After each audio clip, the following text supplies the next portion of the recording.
My name is Sophia Miller, and in my 35 I in no way expected that a simple trip to my native home would turn into a family nightmare.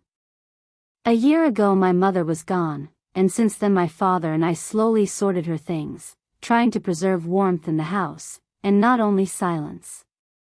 On that Sunday evening we gathered as a whole family at the long wooden table in the dining room. A kettle was quietly boiling on the stove. It smelled of apple pie. Mom always made it for holidays. Everything looked almost familiar, if not for the empty place at the head of the table. And it was precisely at this moment that Aunt Evelyn, Mom's younger sister, stood up and took a folded document out of her bag. Her hands were trembling slightly, but her voice sounded unexpectedly confident. "In this house is kept a truth that Sophia does not know about," she said, unfolding the papers.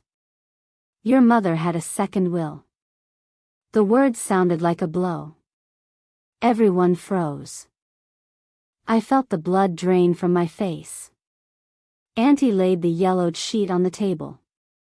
"It says that part of the property belongs not only to you, Sophia. There is another heir." The room seemed to freeze.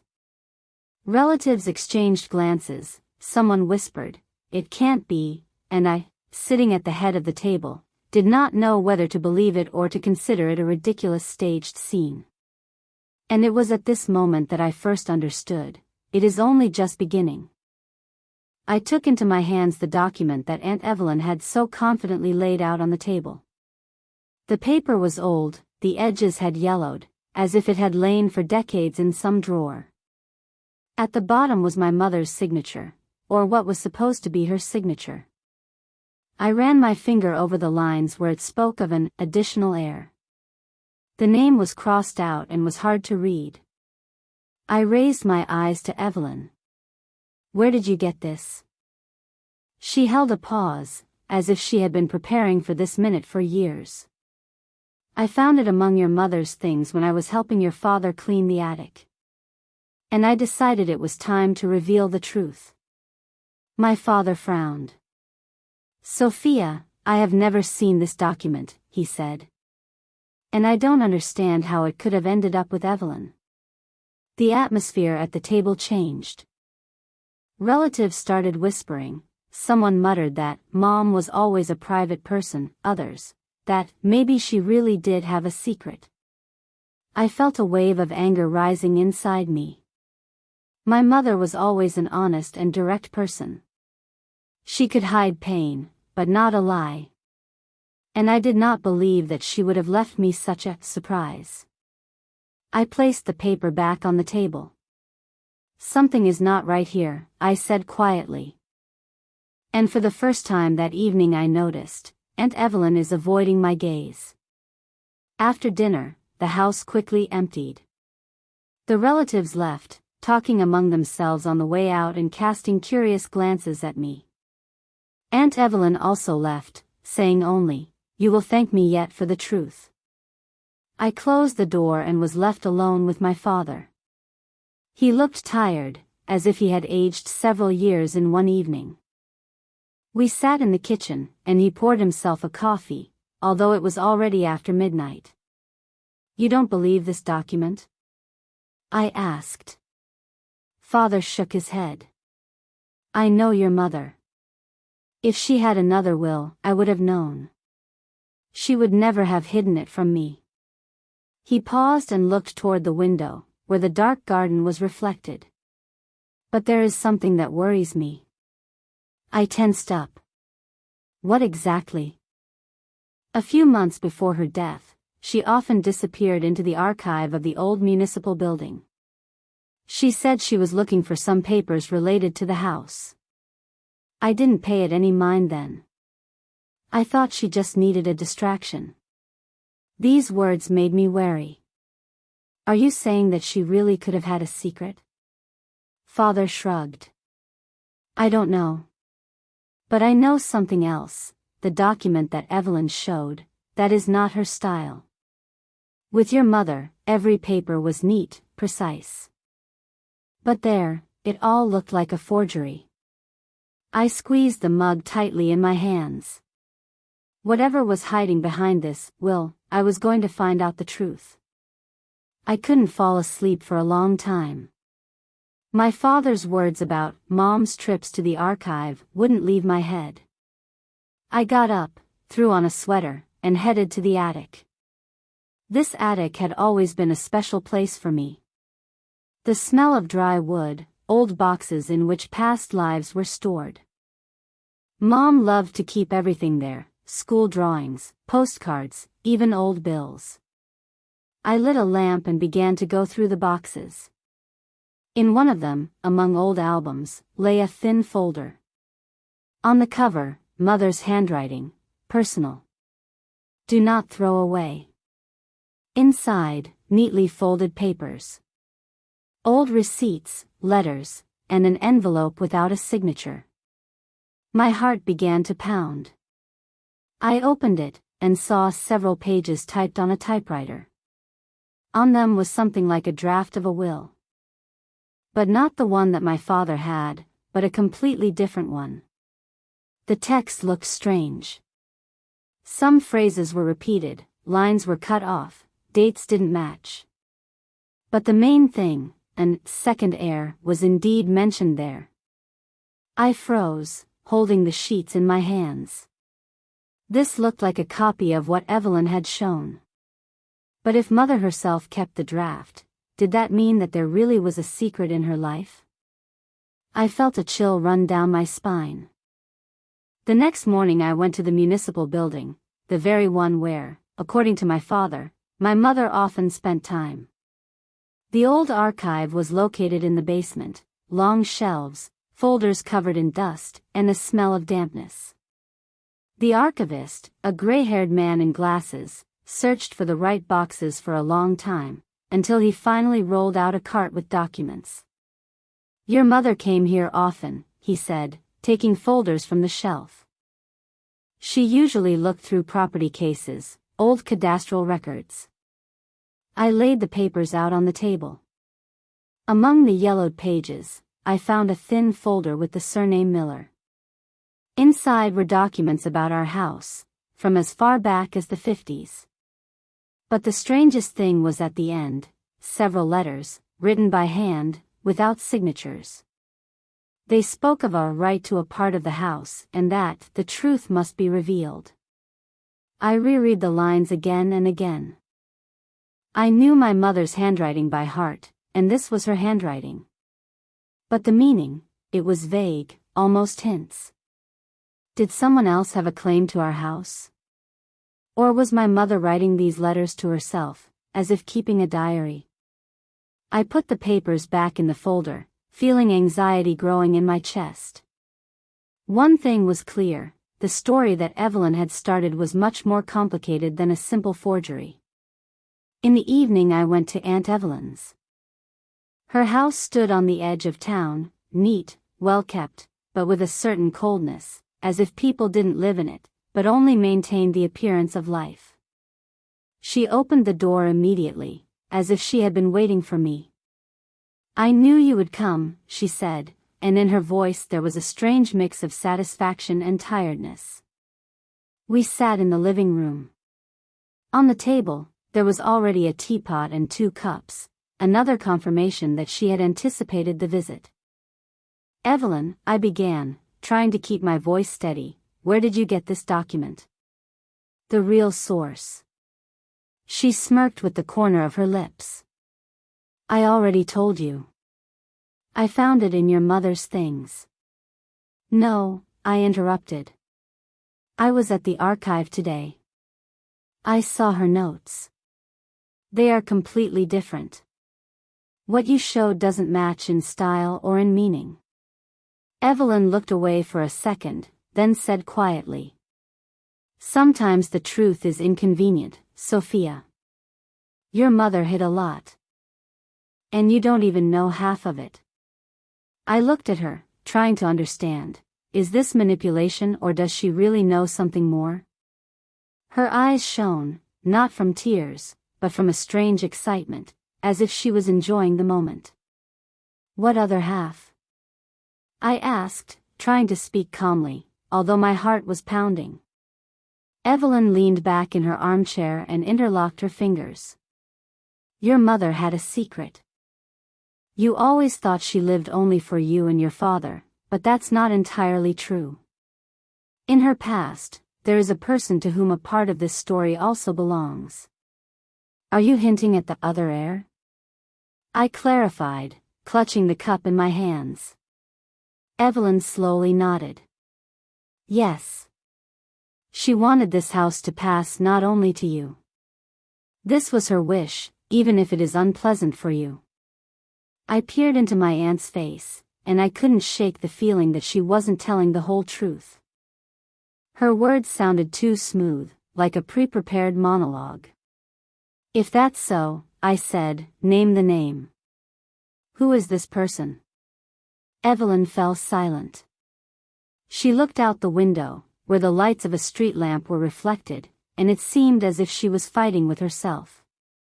Finally, she uttered. It is connected to the family on your mother's side. To what you never talked about.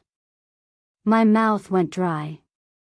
Are you trying to say, Mom had a child before me? Evelyn did not answer. Only slightly shrugged her shoulders.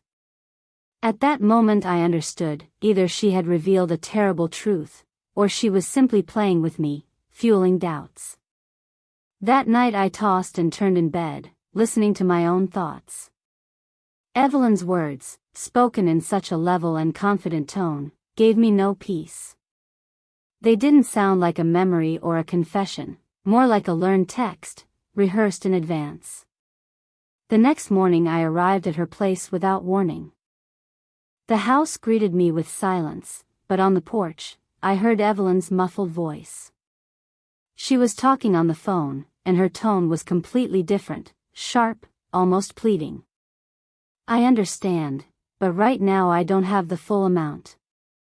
Give me a little more time. I will resolve everything. By the end of the month, I will think of something. She noticed me at the door and abruptly cut off the conversation. Oh, Sophia! She exclaimed too cheerfully.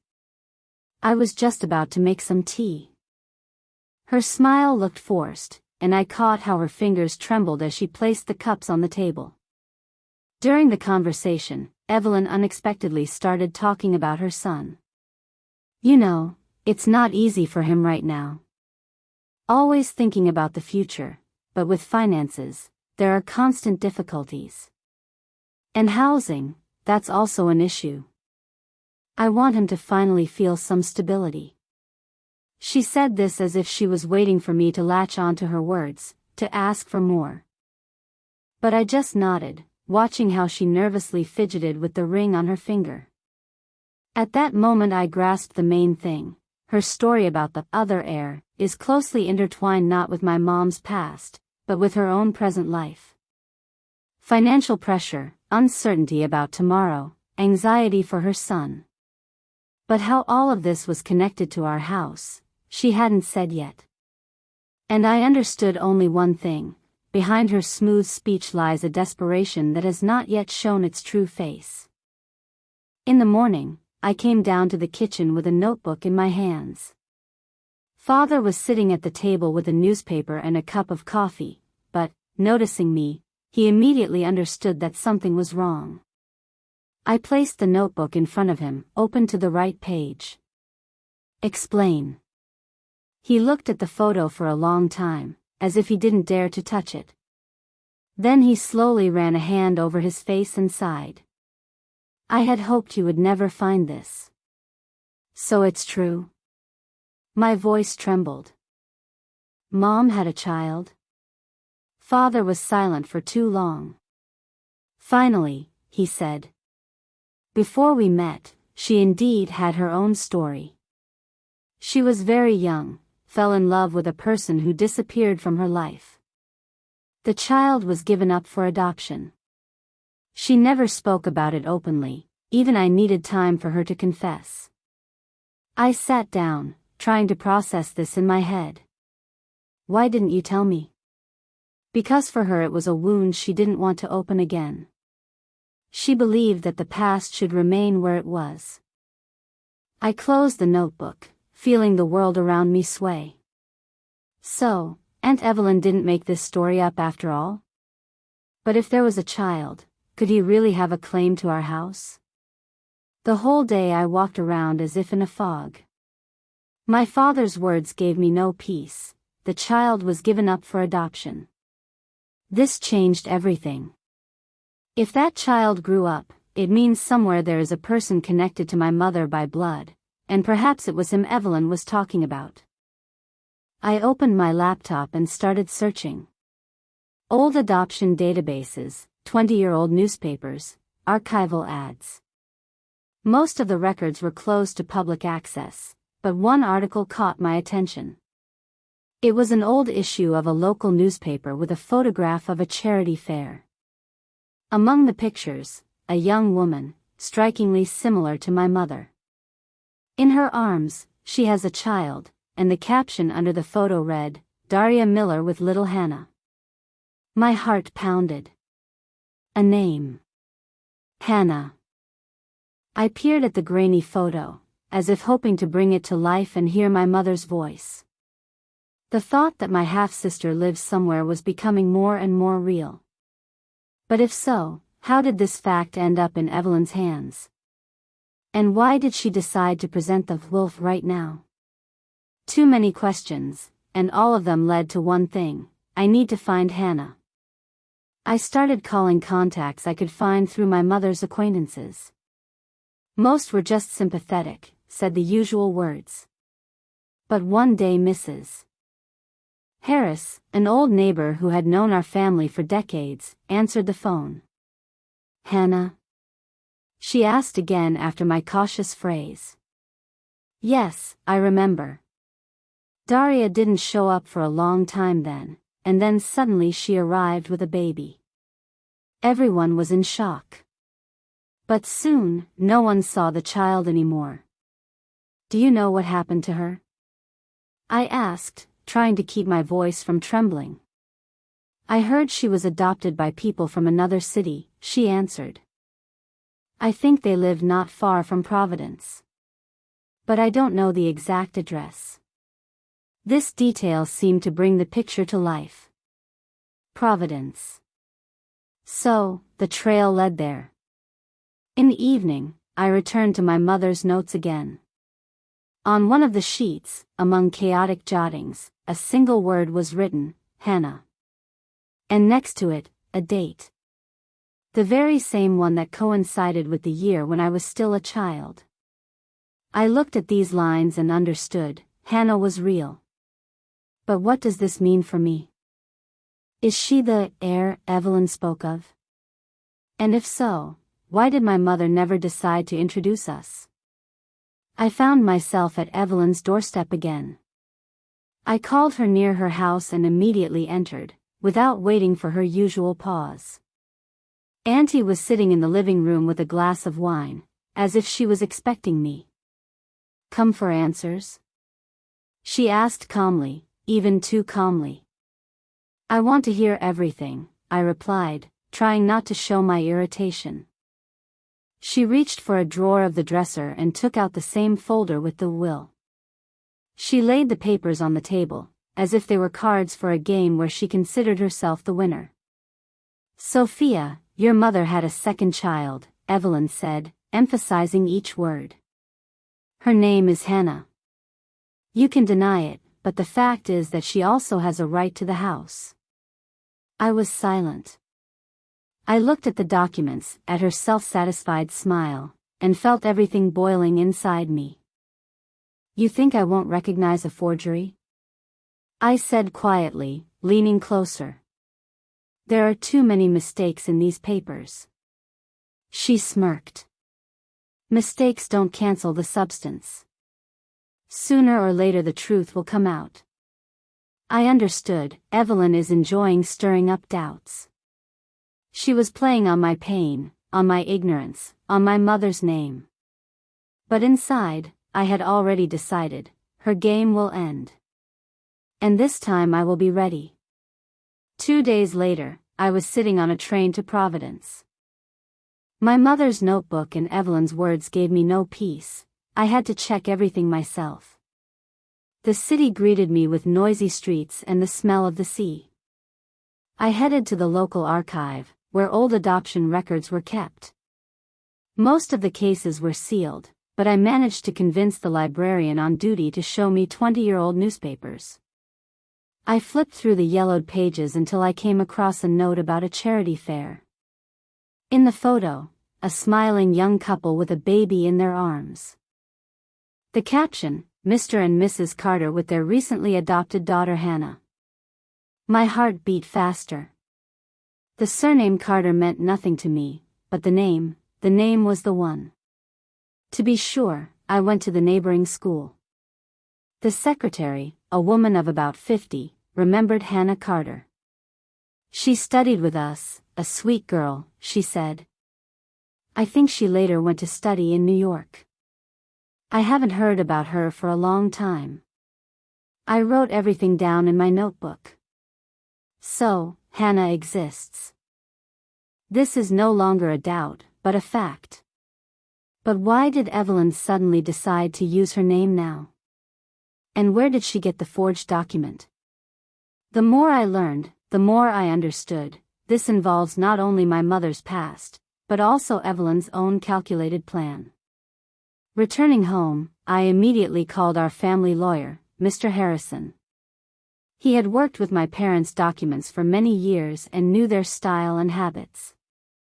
When I came to his office, he listened to my story attentively, then took the will that Evelyn had shown into his hands. He muttered, looking through the pages. I see errors at first glance. I leaned closer. What kind? He laid the sheets on the table and pointed with his finger. First, the document uses an outdated form that has not been used for 10 years. Your mother would never have allowed that. Second, the signature. You see this flourish at the end? I have seen your mother's real signature many times.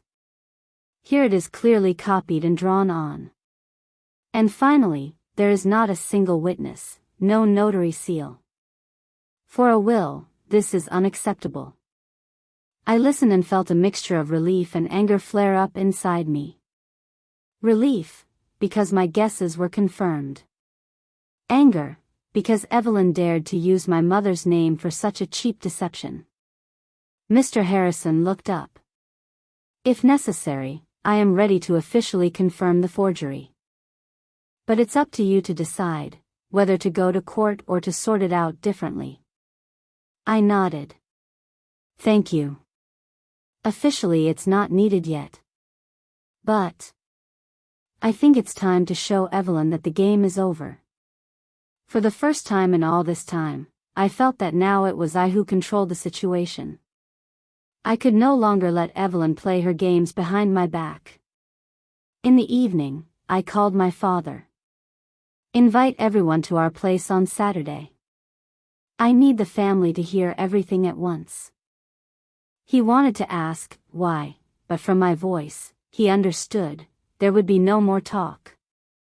On Saturday evening, almost all close relatives gathered at my table, my father, Aunt Mary, my cousins. No one joked or talked about the weather, as usual. A heavy silence hung in the room, as if we were all waiting for a storm. Evelyn came last. She entered slowly, with a smile that could be mistaken for confidence, but I noticed a cold glint flash in her eyes. She clearly thought she could turn the situation in her favor again. I waited until everyone had taken their seat. Silver spoons clinked quietly against porcelain. Someone nervously stirred their tea. I placed a thick folder with documents in the middle of the table. It landed heavily, like a verdict. Today we need to clarify one story, I said, looking at those gathered. Evelyn claims that Mom had a second will. Auntie lifted her chin, folding her arms across her chest. That's not a claim, Sophia.